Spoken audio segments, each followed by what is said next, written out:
Good YouTube, it's your boy Blade, and we're back with some more disturbing reactions.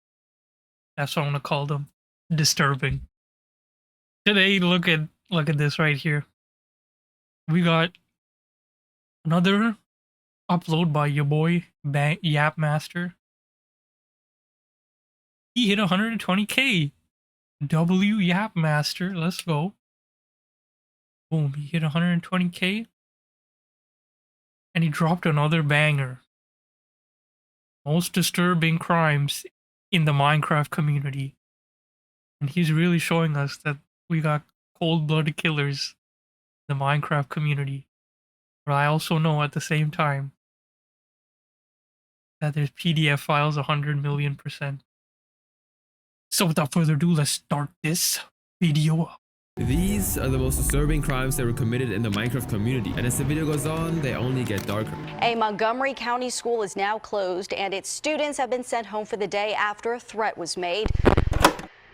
It was going to be a normal Monday for thousands of children in England on March 19, 2018, until multiple schools throughout the country received one particular email that caused them to evacuate the school campuses and send all of the children back to their homes. The email that the schools received went like this. This is a message to everyone. We've sent in a student with a bomb. The bomb is set to go off in 3 hours time. If you do not send $5,000 USD, 2 payments at veldpvp.com. If you do not send the money, we will blow up the device. Our site has all the information needed. veldpvp.com. If you try to call the cops, we will blow up the device on the spot. Any attempt at defusing it yourself will cause it to explode. The other part of this message, which was written in Arabic, made it seem like an impending large-scale terrorist attack. And considering the fact that over 400 schools were sent this email, it was easy to guess the amount of panic that would be caused. In many schools, immediate plans of evacuation were implemented, and the police and other authorities started looking into the evidence. The first thing everyone jumped on was the website mentioned in the email, veldpvp, which was actually a Minecraft domain that hosted servers where players could battle each other. And when their name appeared in the email, everyone was confused as to what such a site could gain from doing something like this. And the answer was nothing. So it was pretty clear that veldpvp wasn't the actual culprit behind this email. And the very next day, the company itself put out a tweet denouncing the incident, saying, "We have nothing to do with the bomb threats that were sent out to the 400 plus UK schools. We've been being harassed by a group of cyber criminals that are trying to harass us in any way possible. We're extremely sorry for anyone who had to deal with this, but just know it's fake." And when Carlson Cal, the founder of the server, was asked who might be behind this kind of rude prank, he said, "Every now and then we have a little rebel who will try to do something bad like this. We've had stuff like this happen before, but nothing this extreme." Another piece of information the investigators stumbled across was a tweet by an account named Apophis Squad. "We hope everyone in the UK enjoyed our email. Thanks to all who participated." But now that it was proven that veldpvp had nothing to do with this, the authorities were faced with the challenge of finding out the real identity of the individuals behind this Apophis Squad. And so the UK National Crime Agency paired up with the Federal Bureau of Investigation to actually look into these crimes. And after analyzing other tweets from that account, officials found out that whoever was behind the account took immense pleasure in performing DDoS, or distributed denial of service attacks. These were cyber attacks in which a hacker floods a website with an immense number of commands so that it fails to perform what it should. And Apophis Squad was performing such things regularly. But the most important tip regarding who might be behind this account came from Proton Mail, the mail service that the perpetrators actually used to send those bomb threats. Employees of Proton Mail took a few months to figure out who was the owner of the actual email account, and then sent the name to the UK police in August of 2018. The suspect was George Duke Cohen, a 19-year-old computer student. But even after getting this crucial information, the National Crime Agency didn't immediately arrest him because they first wanted to verify it on their own. However, in this span of time, George would commit another cyber crime.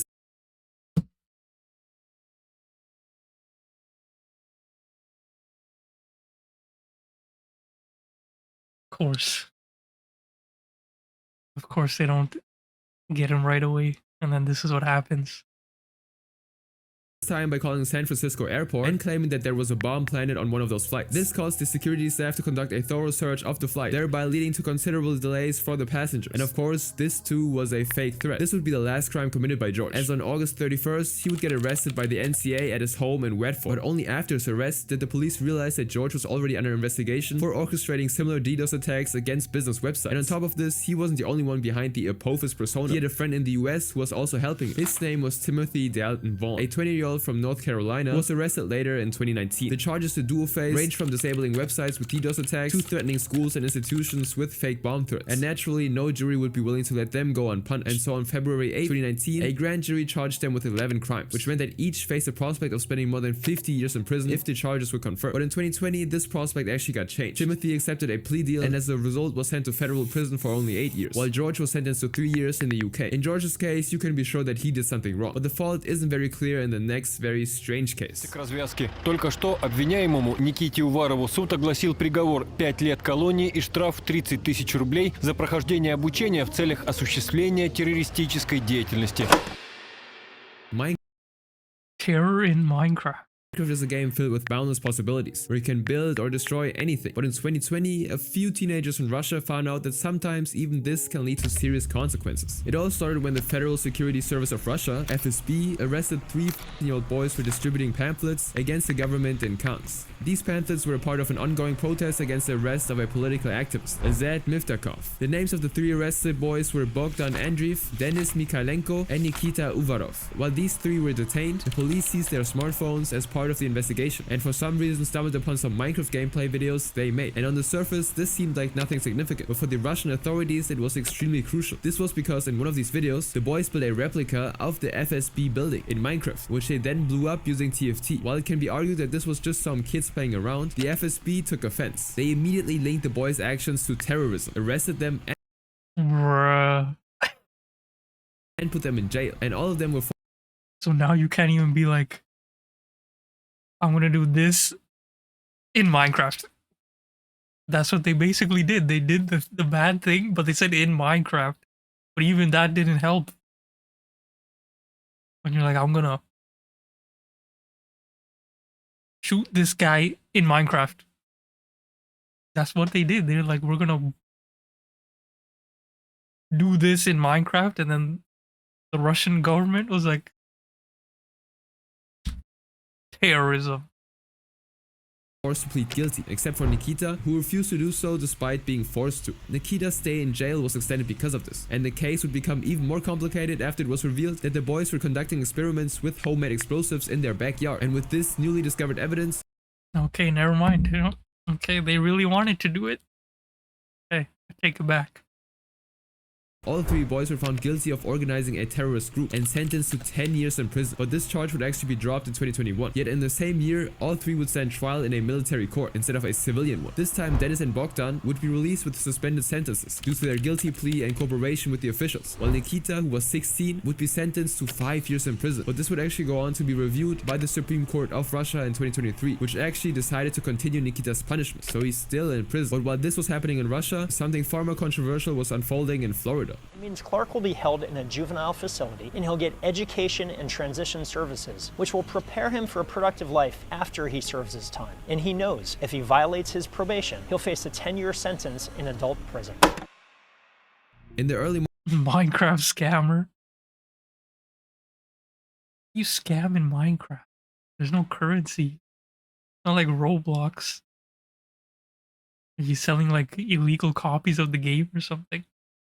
morning of July 31st, 2020, the quiet neighborhood of Northdale, Florida, was illuminated with the red and blue lights of multiple police patrol cars. And since this was a rare sight, people thought it was either a burglary or a domestic issue. However, in reality, the police were there to arrest an individual who hacked into one of the largest social media platforms in the world. Graham Evan Clark was 10 when he started playing Minecraft. His parents divorced each other when he was just 7, and Minecraft allowed him to escape from the harsh reality of his family life. But over time, Minecraft slowly stopped being just a game for Graham, as he would transform it into a means to scam other people. Graham was part of a broader collective of cheaters who played in hardcore factions, a competitive Minecraft server where players engage in PvP by forming teams. And by PvP, I of course mean player versus player, a type of in-game fighting between 2 users. On this server, Graham would promise to sell rare and interesting in-game usernames to other people, but once they actually paid him, Selling usernames? Graham would simply just block them, and this led to him being banned multiple times, but he just kept returning to the game. Now, as a result of his actions, a lot of people started confronting him openly, but even then, Graham would simply manage to find a way out. Like this one time when he was exposed while trying to find out the IP address of a staff member. Let me ask you this, why would you want a staff member's IP? Just tell me. Who said Why I would you wanted need his it? IP? Well, why are you searching on MC Resolver then? Who said that? What if I want to see a skin? He went by the username Open, and even opened a YouTube channel. At one point, Graham was infamous in the hardcore factions community, and he got in repeated fights with other members. There was even a time a player posted a 6-minute long diss track on Graham, and since he wasn't trusted on Minecraft anymore, Graham simply moved his attention to cryptocurrency. And so when he was around 16, Graham managed to steal around $856,000 by scamming 160 bitcoins from a Seattle-based investor, Greg Bennett. He did this by You gotta be kidding me, bro. This grown-ass man got scammed by a 16-year-old. a method known as SIM swapping, in which the hacker redirects Oh, he did a SIM swap? all the messages and calls from the victim to his own mobile number. In this particular day, they were successfully able to liquidate all of my non-Bitcoin assets. And then because I had a 100 Bitcoin limit in this specific account with Bittrex, they were able to transfer 100 Bitcoin out of Bittrex into their controlled accounts. And I was out 100 Bitcoin. However, Graham wasn't arrested or prosecuted for this crime, mostly because he was still a minor, but also due to the fact that the authorities managed to get around 100 Bitcoins back to Greg. But while he actually had the money, Graham did what any teenager would. He bought designer stuff, watches, and showed them off on his Instagram. But not everything was going well behind the scenes. To pull off such a cryptocurrency scam, Graham teamed up with other hackers. Yet when it was time to split the money, he went back on his word. He This guy's the ultimate scammer, bro. Just using everyone and then being like, okay, bye, you don't get anything. stopped contacting them and kept all the money to himself, Graham decided to keep all the money and he didn't split it with the other people. which led to the hackers threatening to expose him to the authorities if he didn't actually give them the money. So, I mean, as you know, a lot of people didn't like him because of some of the choices he made. So obviously that's going to come with some backlash. They got his family's personal info. They were just constantly harassing him. Someone sent people to Graham's house to scare him or even rob him at one point. Well, they're planning his robbery. They wanted to have him like tortured, like a lot of dark things done. But sadly, nothing came out of this, as the Secret Service actually couldn't arrest him because he was still too young, and so he managed to escape consequences this time. But in the coming months, Graham would do something so shocking that his age wouldn't stop anyone from arresting him. On July 15, 2020, employees at Twitter started panicking because something unprecedented had happened. Accounts of famous people like Elon Musk and Bill Gates got hacked. The hackers posted tweets through their accounts, and the message read, I'm feeling generous because of COVID-19. I'll double any Bitcoin payments sent to my Bitcoin address for the next hour. Good luck and stay safe out there. Security agents immediately went on a wild hunt to uncover the person behind these attacks, and it would later turn out that this was the work of none other than Graham, who masterminded the hack with the help of a young partner. Now, due to legal reasons, the identity of his partner wasn't revealed, but let's call him John. Graham and John conducted the whole operation through the same method he used on Greg, SIM swapping. This time, however, the victims were Twitter employees. Graham went through a huge amount of data to arrive at the phone numbers of the admins of Twitter, and once he obtained access to the admin side, Graham could sell all the rare usernames he could find. But on July 15th, 2020, Wait, what did that say? access to the admin side, Graham could sell all the rare usernames. Arceus. This is a rare username. Pokemon, the legendary Pokemon Arceus. Oh my goodness. Names he could find. But on July 15th, 2020, word got out among us buyers that these usernames were obtained through hacking, and they thought that if the hack ever got discovered, they would be at a loss, so they actually stopped buying from Graham. At this point, Graham could have done anything he wanted, since he had access to so many accounts, but instead he decided to start a money doubling scam through these celebrity accounts. It was almost like he was asking to be arrested, but before people actually got wind of the scheme, Graham and John had already made about $118,000. For the officials, it was pretty easy to track down Graham, thanks to the multiple loopholes he kept open. For example, the fact that he immediately put bids to sell usernames he just hacked aroused immediate suspicions in keen observers, and so he was arrested and held with a $750,000 bond and served the prospect of serving 210 years in prison, showing how serious the situation really was. But after the main trial, Graham got a plea deal, which drastically reduced the sentence to only 6 years in juvenile prison. What the And it's rumored that once he gets out, he still has a good amount of money to be waiting for him, but no.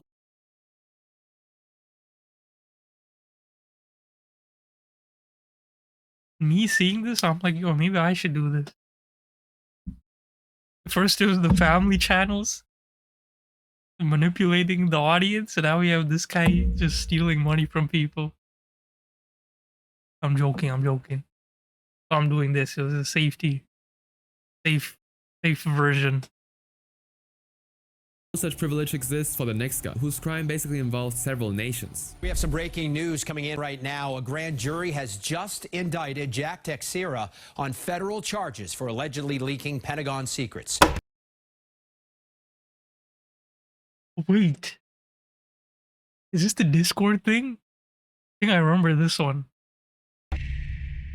In 2022, the most important topic of discussion in the world was the war between Russia and Ukraine, and the fact that only these countries were involved did mean that the US government had nothing to do with it. In reality, the US sided with Ukraine and was offering support throughout the war, but no one would have thought that the most crucial and devastating aspect of the United States' role in the war would be related to Minecraft. This all started when in March 2023, some top secret documents appeared randomly in a Discord server of the YouTuber WowMao. The documents seemed to consist of drawings of maps and graphs related to the US action in the Russian-Ukraine war. Apart from these, there was other info regarding politics and activities in other countries like South Korea and China, and these documents might have been in circulation online previously, but they gained widespread attention only after being posted on WoW's server. Even more eyes would then fall on those documents a few days later when they were reposted on a Minecraft server named Minecraft Earthmap. From there, the documents spread like wildfire and started appearing on pro-Russian Telegram and 4chan servers. At first, some believed that the documents were probably fake, but it was around this point that it became clear that these were actual classified military documents, since very shortly after, the New York Times released a news article about this, making it a national issue. Both investigative journalists and military officials were trying to trace the actual source of these documents, and that's when they found out that originally they were posted in a separate channel on the server called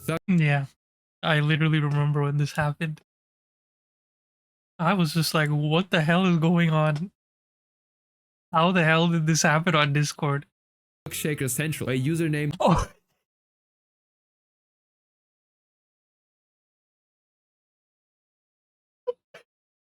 Oh my god, I remember this too. OG. OG was a regular uploader in the channel on the server called Thug Shaker Central, a username. Bro, Thug Shaker Central. I remember that too. OG. OG was a regular uploader in the Thug Shaker server, and he openly claimed that he was working at a military facility and had no problem sending and explaining classified documents. And over the course of weeks, OG would continue to share these documents with the confidence that no one will repost them on any other server. But of course, the opposite had happened. And now that the secret was out, the FBI was on a hunt for it. Following minute details like the background in those photographs of the documents, journalists were able to trace the images and the OG account to Jack Teixeira, a 22-year-old airman in the Massachusetts Air National Guard. Jack, thanks to his job, had access to multiple top secret documents, which he decided to simply post online. And just as his identity was revealed, the FBI easily found out Jack's billing address from Discord and searched for his mother's home on April 13th, 2023. And finally, a few hours later, the military arrested Jack in a very dramatic manner. The military pulled up to your house.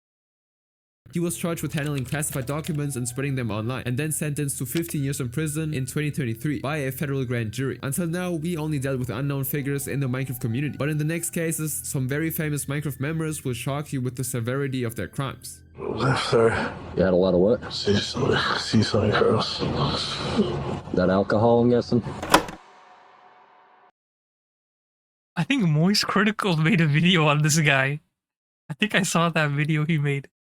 Pat Julianelle began making YouTube videos in 2012. The videos Yeah, I know this one. he posted at the time were mainly gameplays of then famous role-playing games like RuneScape and Dragoness. Broadly, these games were categorized as massively multiplayer online role-playing games, or MMORPGs for short. So Pat named his channel Popular MMOs, since he was mainly focused on those types of games. But while his channel name remained constant, his content changed drastically. In those days, it was fashionable for practically every gaming YouTuber to at least once dabble in Minecraft, and it wouldn't take long before Pat himself hopped on the trend and started uploading Minecraft gameplay videos. Over time, the number of Minecraft videos he was uploading steadily increased, while he totally stopped playing the other game. This might have been because playing Minecraft seemed more commercially successful to him, but even after making this switch, his channel barely got any views, and by 2014, he was just getting by. But that fact changed when Pat introduced a new member to the channel, Jennifer Flack. Jen and Pat met while they were working at an animal shelter in high school, and eventually the two hit it off, and were seriously dating by the time Pat started making his Minecraft videos. As Pat started getting more views thanks to his new mod review series, where he would review Minecraft mod packages, Jen also started appearing in his videos beside him. And soon, Jen actually married Pat, and their on-screen collaboration was an instant hit, as people loved watching them play Minecraft as a couple. But despite that fact, it took them quite a while to actually get 1 million subscribers. The rise to 10 million would actually be much quicker, since they achieved that by the end of 2016, and they also racked over 250 million views per month. And Jen was one of Guys making bank. the most important reasons for this. This placed Pat at the head of the Minecraft community, and at the peak of his career.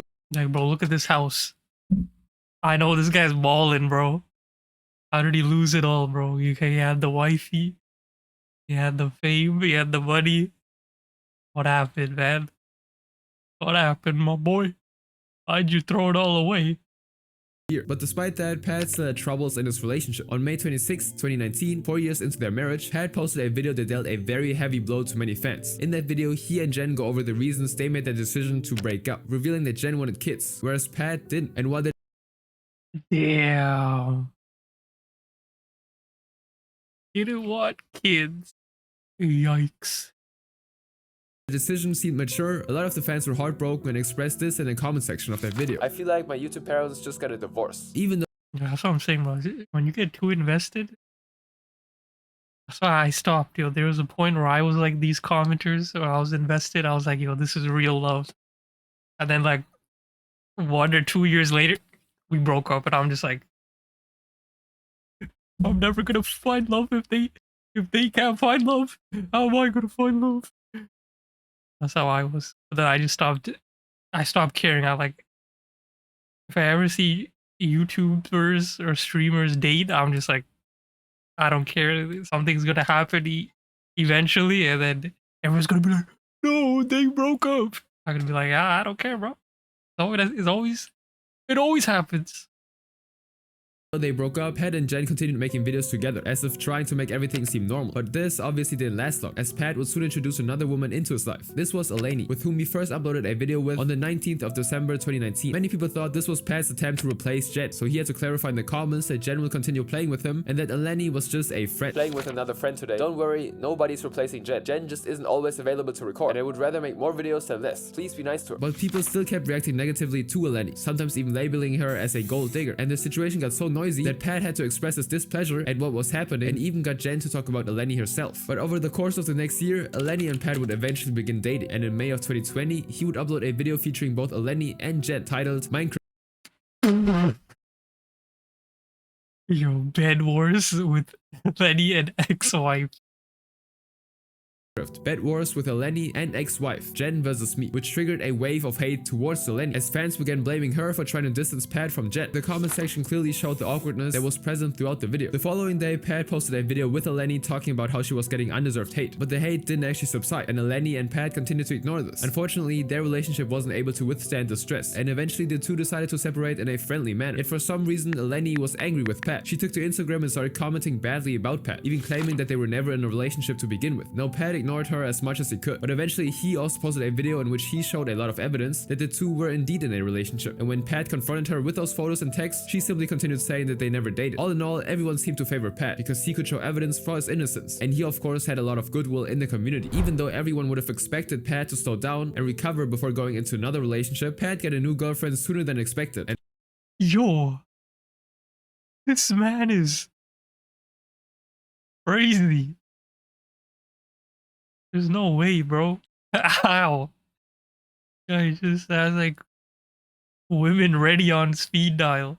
her name was Elizabeth. He made their relationship public on May 7th, 2021, and it didn't take long for his subscribers to actually start liking this. Pat literally is a father figure to us, and you all can't deny it. I'm so proud of him. He looks so happy, and I have a good feeling about this. However, things would take a turn for the worst, when a few days later, news broke out that Pat and Liz had been arrested for trying to injure each other when they were drunk. But because there was no proper witnesses and evidence, both of them were simply placed in jail with a bond of $2,500. But back on Twitter, people were shocked by this recent development, and multiple accusations against Pat started flying around. One such accusation was that Pat frequently hit women, and while this was a bold accusation, it didn't really gain a lot of attention until a certain person liked the tweet. This person was none other than Jen, and not surprisingly, this caused an uproar so massive that Jen had to clarify that she had actually liked the tweet by accident. Okay, sure you did. I do not use Twitter regularly. When I was messaged all about this drama, I went on to see what was being said. That's what I'm saying, bro. If you people look into these very intently, bro, they're got the magnifying glass, the right or the wrong person to just like a tweet about something, you'll be like, this person liked the tweet. That means XYZ ABCDEFG. The whole chart's going crazy, you know, the conspiracy theory chart going crazy because that one person liked this specific tweet. The second ding ding ding ding ding ding ding. All these things connect. And now she's like, oh, yo, chill, chill, chill, man. It was an accident. accident, I liked a tweet that is now being seen in a poor manner. Pat, never in the 10 years we were together laid a hand on me. And while all of this was going on, Lenny would make a special entry into the drama by leaking Pat's address in a now deleted tweet. He doxed him. And in return, Pat didn't shy away from returning the favor. Lenny then took this even further. Oh, this guy's he's going demon time mode. He is like, okay.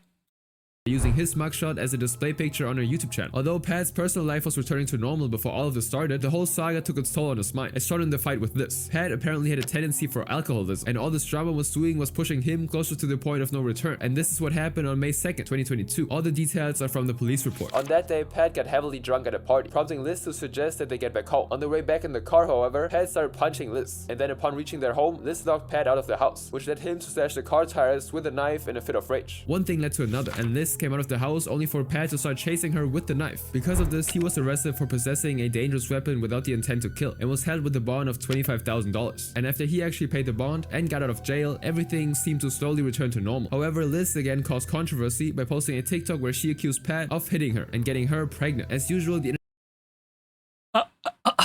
internet erupted, and Pat disappeared for a while, but after some time elapsed, he made a community post clarifying things. I want everyone to know I'm fine. I'm happily living with my girlfriend Liz. Things have been a bit crazy as seen over social media, but that is also part of things being blown out of proportion because of having a job over social media. I'd be lying if I said things have been perfect, but we're happy and I do have good friends in spite of what has been said over the news. I have to wait on talking about everything because of the corrupt legal system where I live, but I'm fine. I live with Liz and Cloud and we're all okay. Life can be a bit crazy sometimes, and because of that, I need to wait to talk about everything. I just want to assure everyone that we're happy, and small things can easily get blown out of proportion with social media. But the string of arrests Pat had started didn't end here. The same year, Pat was arrested at an NFL game, where his friend Ethan ran onto the field, thereby interrupting the game. And when Ethan eventually got held up by the police, Pat was searched, and the authorities found drugs on him and arrested him too. Everyone on the internet only found this out after Pat's court video went viral. And after this, Pat said he was trying to stay sober, and also announced that he was marrying Liz. Again, people fell into an illusion that everything was going to be normal. But in 2024, Pat got arrested in a very tragic way. A woman called 911 after she noticed Pat sleeping on a footpath, and when police checked up on him, he was evidently high and disoriented. Upon searching his backpack, they found cannabis, but as they tried to handcuff him, he attempted an escape, leading to a fight. He would eventually be arrested and charged, and during the trial, the court specifically ordered him to seek help with his substance abuse. But in 2025, for the same sentence, he was found guilty of not obeying probation and was again sent to jail. And after all these hardships, Pat seemed to be doing good for his audience, and he even posted a video of him talking about how alcohol destroyed his life. In that video, he revealed that he'd been sober for 4 months and that things were looking good. And in another video, he sat with his friend Mike to discuss everything that had happened to him in recent times and went over his arrests and hardships. But while he appeared to be getting better, a community post he wrote on September 28th, 2025 would leave fans happy and sad at the same time. I relapsed very badly. I'm going to get into treatment. I want you to know you're not alone. And while there's still hope for Pat, there was never any to begin with in the next case. For acting in a deliberate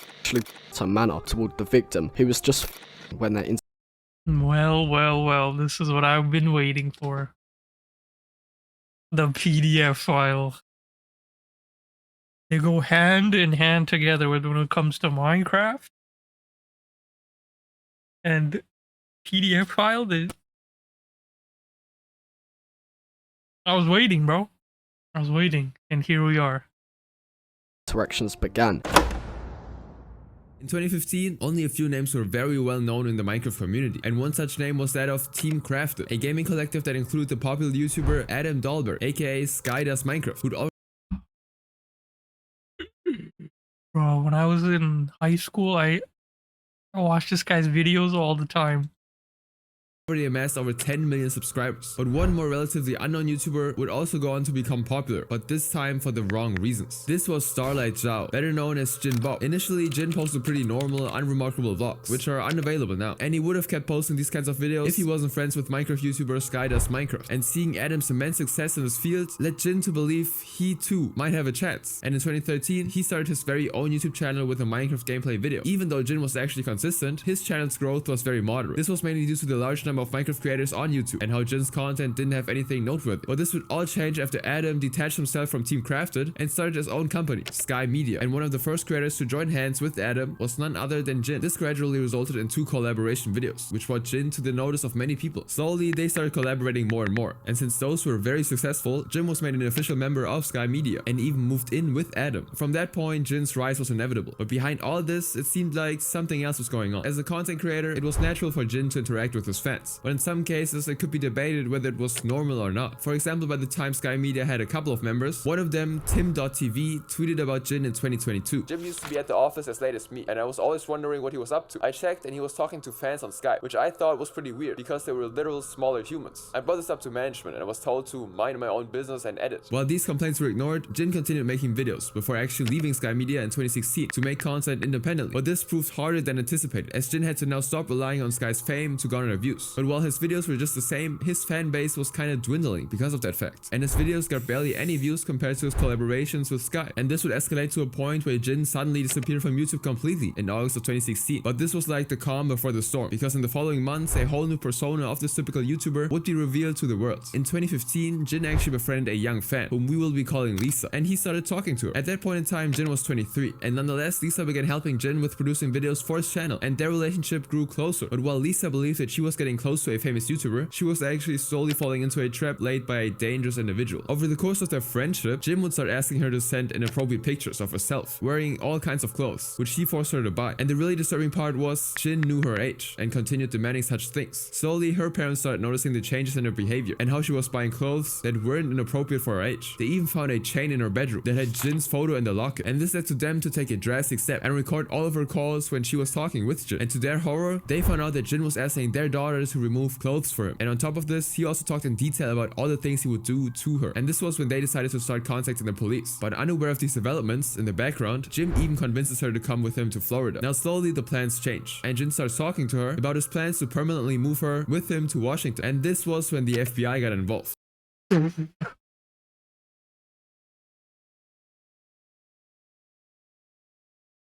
These Minecrafters.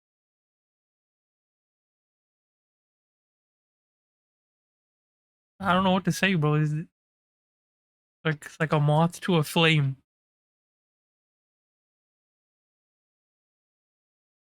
iOS 13, 14, 15. Minecraft YouTuber that's popular. It always happens. They started reviewing the evidence and confirmed that Jin really was engaged in illegal stuff. And with this, they issued a subpoena, which means they could now arrest him. And so while Jin was on his way to Michigan to meet Lisa, the police ambushed him and brought him into custody. But the news only broke out when some niche anime websites published the story. And with that, Jin was put in jail, and his past friends like Adam were quick to distance themselves from him. What happened to Jin Bob? See, I don't know. Me and Jin stopped talking ages ago. The only things I know about the entire situation is that he was arrested for some pretty Court documents available to us show us that on August of 23rd, 2016, a grand jury found Jin Bob guilty on 4 counts. Yet Jin's defense team managed to remove 3 of those counts. And Jin, at the end, was sentenced a year later in 2017 to 96 months, or 8 years in prison. During that trial, Jin had attempted to reduce his punishment multiple times, but it never actually worked out. Eventually, though, his pleas would be accepted, and he was released from prison in 2022. Yet he never appeared online ever again. And while Jin's crimes mostly unfolded in his YouTube career, the next YouTuber's crimes had to be dug out from the past. I never said it was the victim! I never said it was the victim! I never once said it was the victim! And I'm sick and tired of being called I'm tired of it all! The Minecraft legend who became a criminal. Brandon Dylan Asher was another friend of Sky Does Everything, who went by the name Bashaverse. But unlike Jin Bob, Brandon didn't need to write a I remember him too in his videos. Yeah.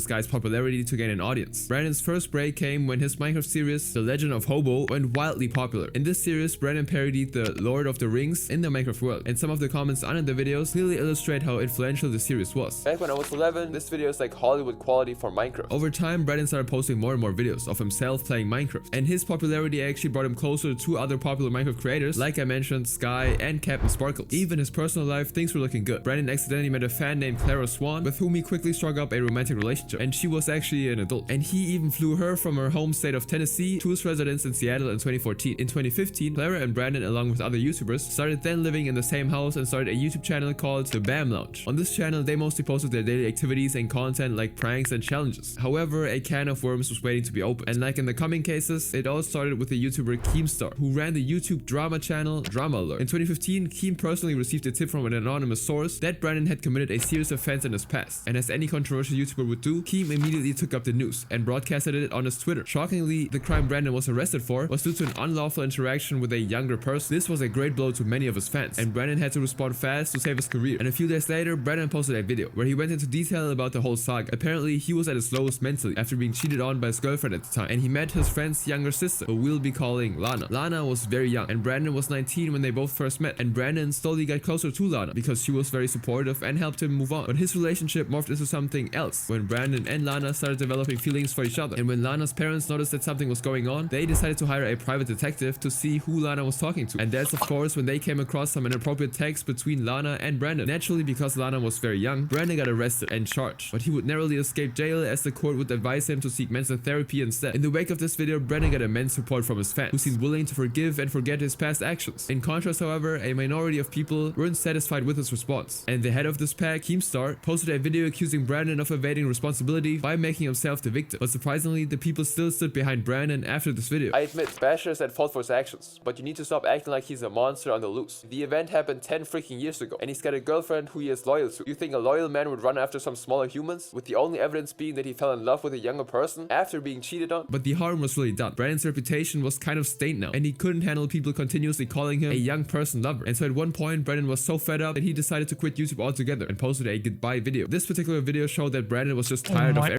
the damn green screen.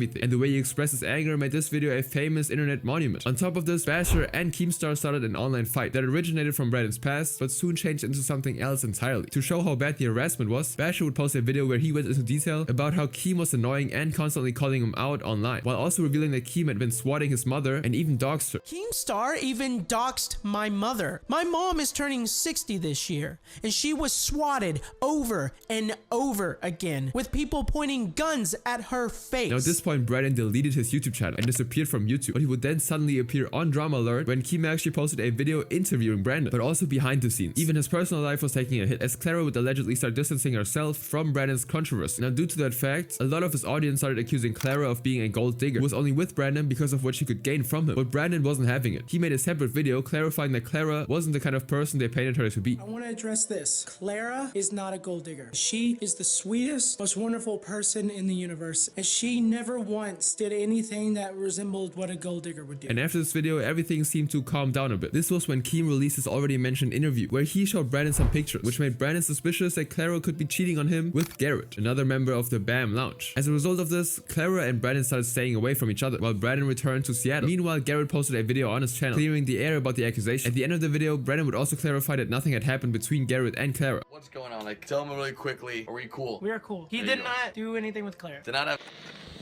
with that woman. No, he didn't. And as soon as that dust settled, Clara moved back with Brandon, and the two even posted a video together. But still, Brandon's video lacked their past glory and came off more as awkward. However, the final blow would be delivered when the allegations resurfaced not long after the drama was put to rest. Only this time, Brandon didn't take it so well, and fans became especially worried after Clara put out a tweet that read, "If I pass away in the next few weeks, you guys know who it is." She would also post a picture alongside that showing holes in her door. And when the allegations of this kind of relationship arose, Clara and Brandon both reacted defensively, with Brandon saying that he only punched the door because of all the allegations. Nevertheless, people knew that Brandon... This guy's freaking crashing out.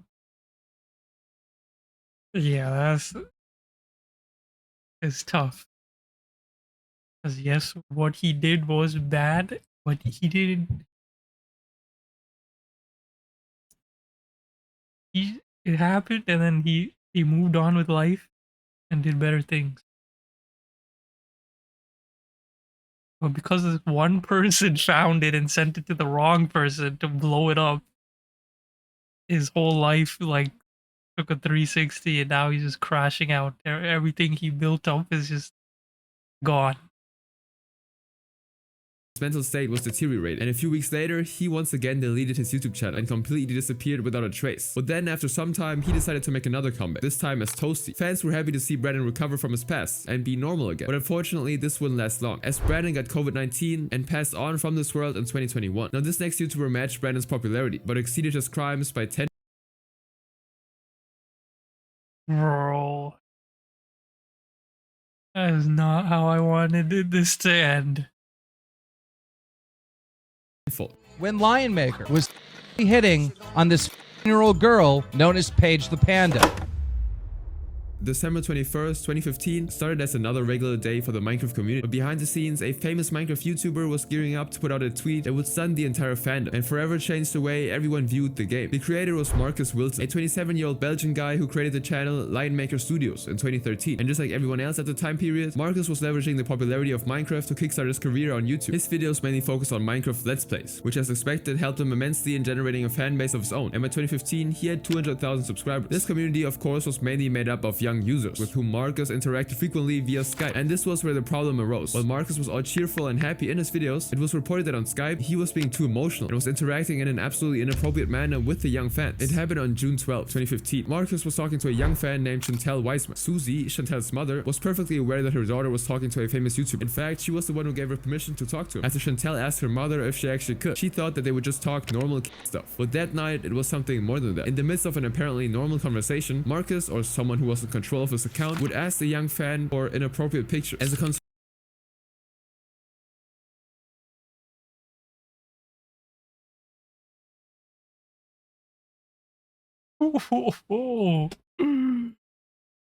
Can you send me? concerned mother, Susie immediately alerted the police. But the very next day, Marcus messaged Chantel again, this time claiming that he wasn't the one they were talking to the night before, and that he was locked up in jail for the night. This didn't sit well with Susie, who kept doubting Marcus, even though the Swedish police admitted they couldn't do anything. And sadly, Susie's fears were totally reasonable. On the same day, June 12th, Marcus contacted yet another young fan, Steven Cheeks, who was very young too. Marcus and Steven were acquainted with each other, and fully aware that Steven was very young, Marcus didn't shy away from saying that he would come to his house. Yo.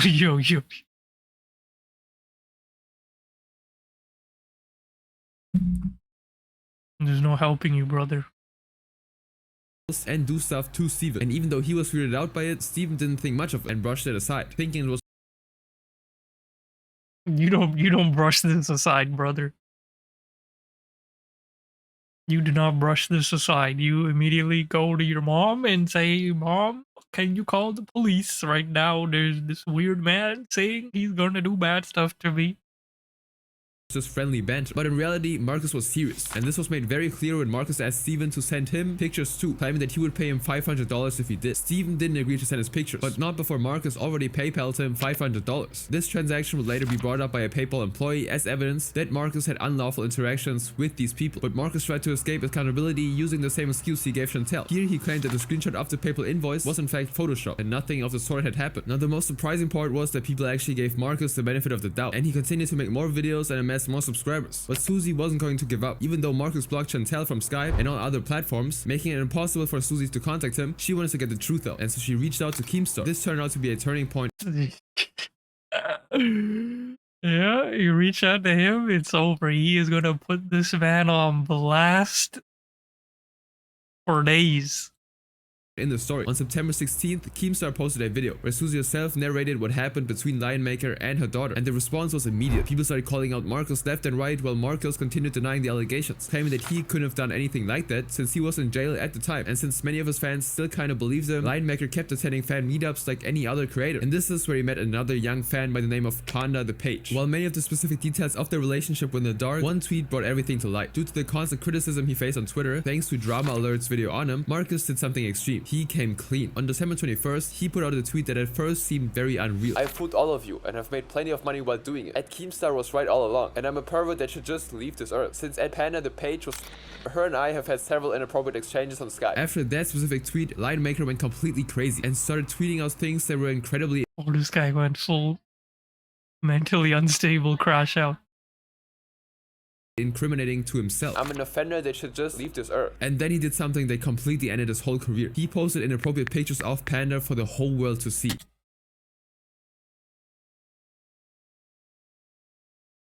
Cold pork. That's cold pork. His ass is done.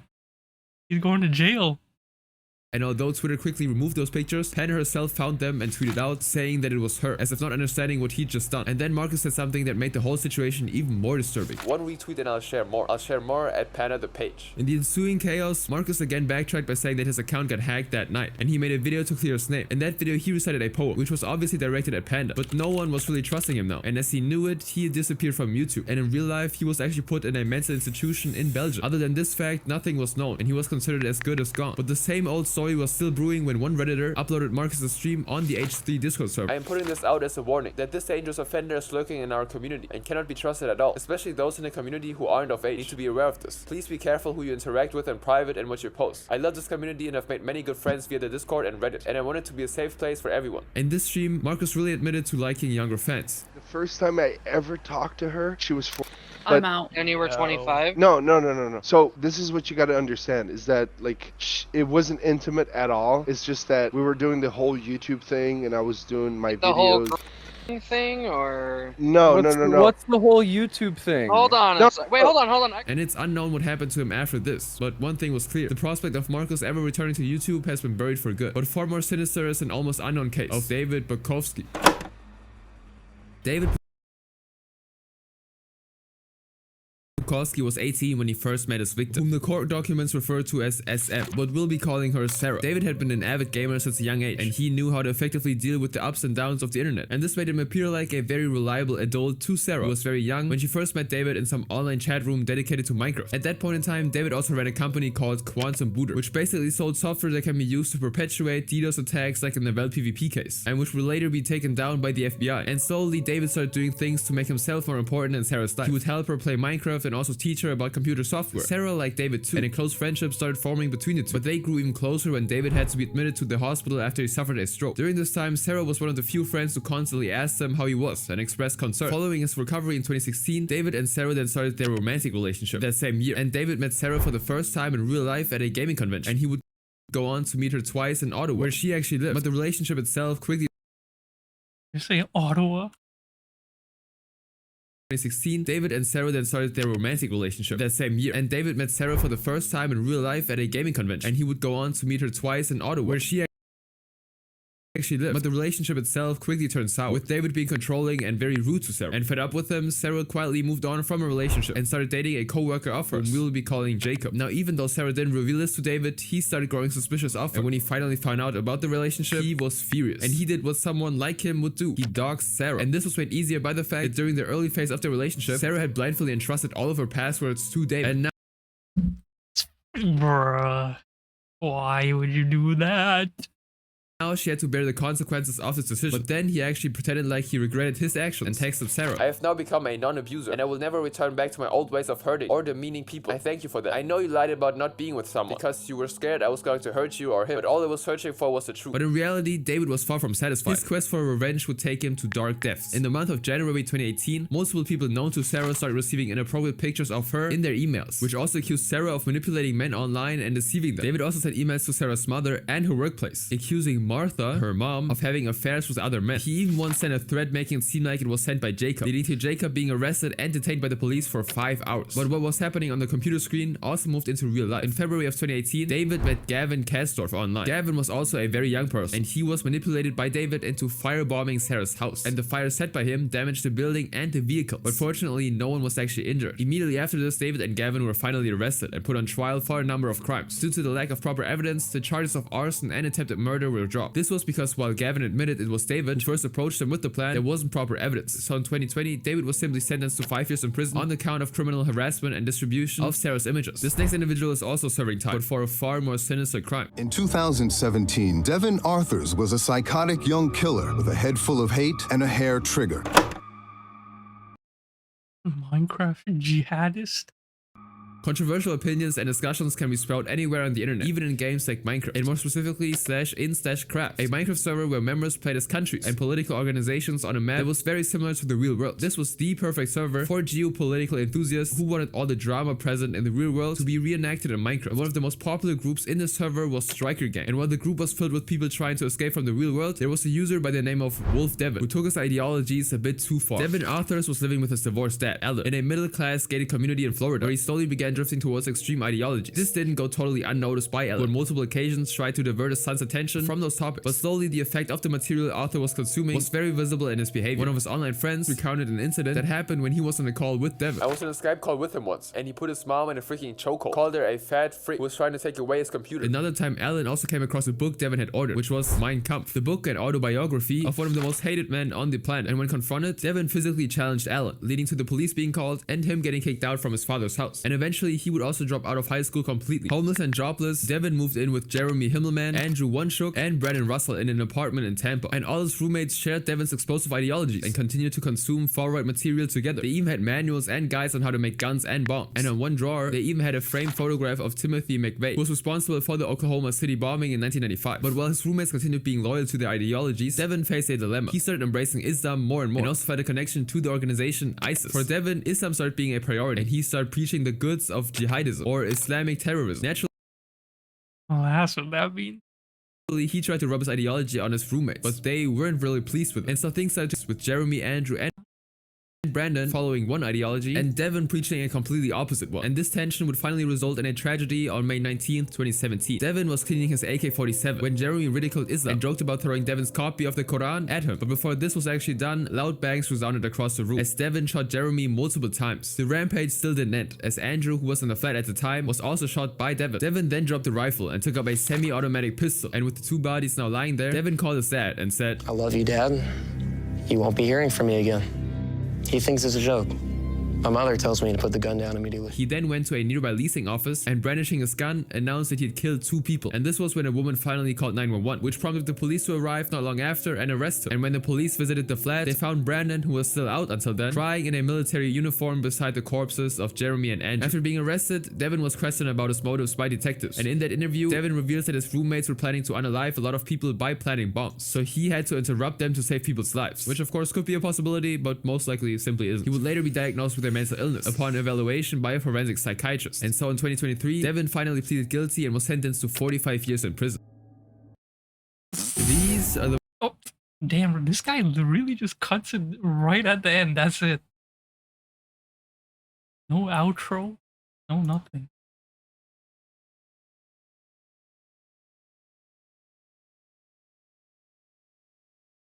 And so in 2023, Devin finally pleaded guilty and was sentenced to 45 years in prison.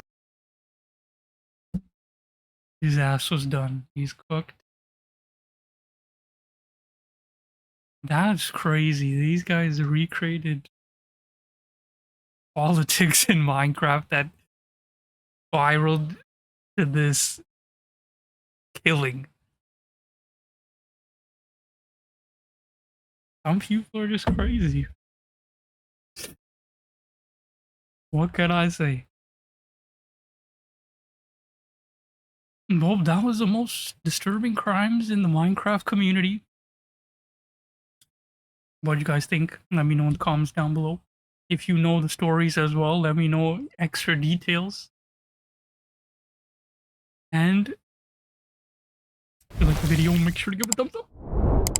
And if you're new here, thanks for staying till the end, and subscribe for more reaction content. And I'll see y'all in the next video. Peace.